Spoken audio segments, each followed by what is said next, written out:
We live in a world of fantasy bodies. The message that thin is best, thinnest is healthiest, thin is for everyone, is one that's influenced us throughout our entire lives. So much so it's now embedded in us, often unchallenged, despite overwhelming evidence to the contrary. Deep down, we know that the bodies staged for us through the media are fake. It means that we live in these two enmeshed and yet disconnected worlds. The fantasy world and the real world, where real people come in all different shapes and sizes, always have and always will. Reasons being genetics, metabolism, hormones.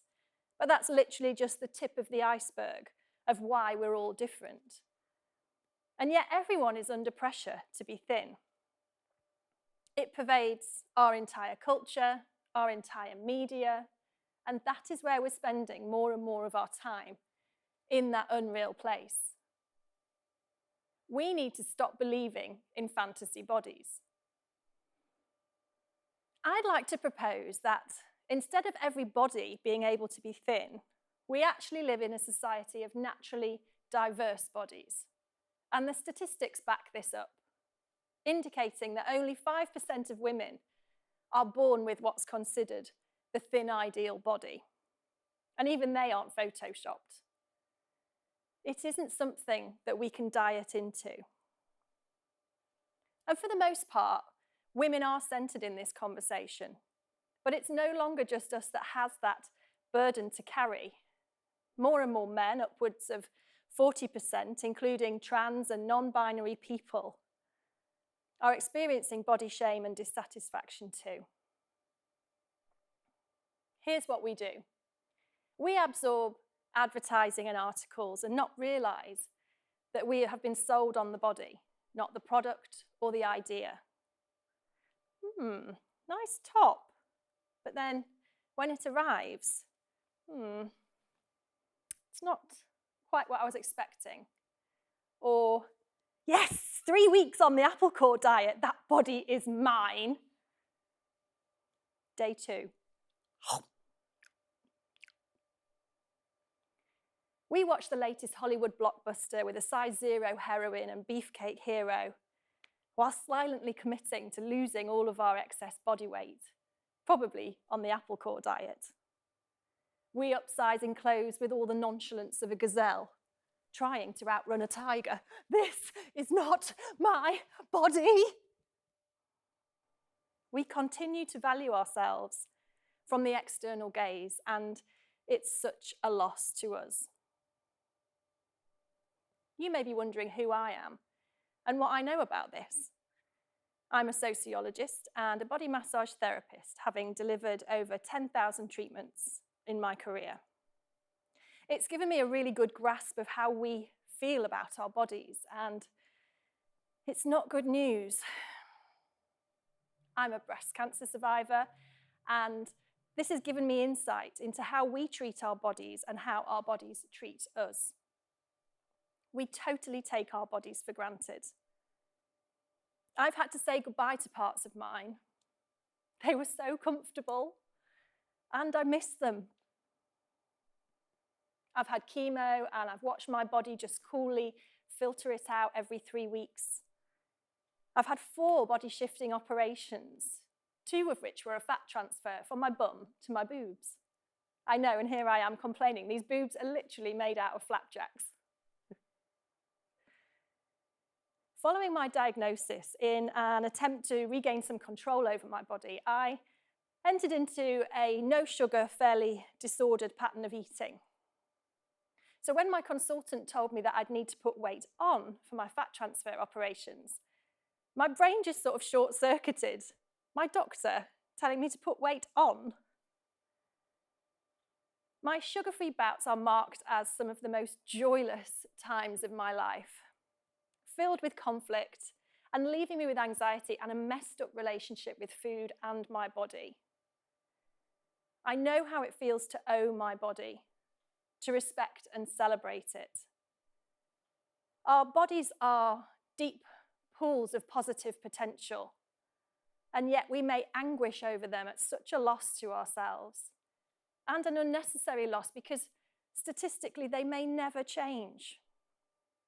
A loss to our health and well-being, to our quality of life. And I get it. It's a mind melter. Thinness has been wrapped up with health for so long. But fixating on a version of health that isn't within our natural range might actually not be that healthy. I have wasted so much of my life considering the rightness of my body. I look back over decades and wonder what I could have been doing instead. The conversations I could have been having had I not been discussing my body. The places my thoughts could have gone had I not been considering how to fix my working order body. The interests I could have pursued, the talents I could have developed, along with all the other people of the world also not sloshing out their life's potential with the body-bashing bathwater. And it steals from us. It steals rest and relaxation on holiday. It steals joy and excitement when we're getting ready to go out. Confidence in the boardroom, the bedroom. It steals from our relationships. What an absurd waste of our time, of our lives. It speaks of a deep disconnection between us and the most important tools of our life. We pay it little attention because we can't see it in this image-driven world, in this achievement-focused culture, in these status-defined times. We don't credit our bodies with their healing potential, their stamina, their relentless support of us. The feelings of love that could be amplified, passion, hugs, the joy of eating. Feelings that could be amplified and built on to create more positive experiences and greater mind and body health. But the bit that upsets me the most is how it steals from our children. 81% of 10-year-old girls are afraid of being fat. Eating disorders amongst children have seen a steep increase. And kids as young as 3 are identifying with diet culture and body shame. This is messed up. Why is it happening? It's happening because among some demographics of us, over 90% of us are dissatisfied with our bodies and are happily vocalizing it, further normalizing self-criticism and reinforcing that thin ideal fantasy.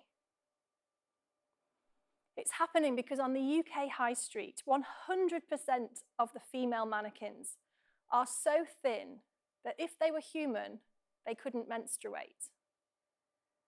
It's happening because we live in a world of fantasy bodies and we subscribe to that world, often without question. We need to start valuing real bodies. We need to start seeing real bodies. We celebrate that we're all different in almost every other way.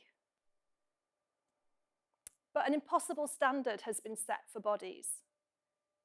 I am pro-health, all kinds of health, including mental health and the absence of unnecessary pressure and stress. If we want to level up in terms of well-being and health, inclusion, these need elevating in our minds, in our organizations, our companies, our communities, and culture. I want to leave you with a mantra. I do not believe in fantasy bodies. I don't believe in fantasy bodies. I do not believe in fantasy bodies. Instead, I want to relate to my body in terms of nurturing it and protecting it for its lifetime, not in terms of, oh my, can you just delete that photo? I am in support of us proudly assuming our role in the natural diversity of bodies. Thank you so much.